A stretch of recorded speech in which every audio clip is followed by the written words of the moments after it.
Administrator बल्दिया कोरंगी मोहम्मद शरीफ खान ने कहा है कि किसी भी महज़ब माशरे की तामीर और तरक्की में औरत के किरदार को इंतहाई अहमियत का हामिल समझा जाता है, क्योंकि बच्चे की पहली दरसगाह माँ की गोद ही होती है। अगर ये कहा जाए कि महज़ब माशरे के मुस्तकबिल की भाग दौड़ औरत के हाथों से ही फलती फूलती है।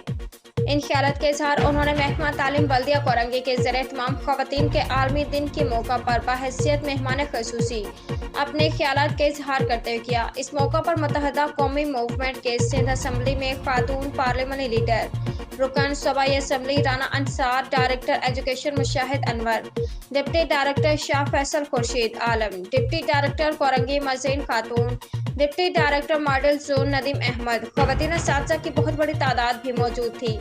इस मौके पर एडमिनिस्ट्रेटर कोरंगी मोहम्मद शरीफ खान ने मज़ीद कहा कि ख़वातीन पाकिस्तान की आबादी का निस्फ से ज़ायद हिस्सा रखती हैं।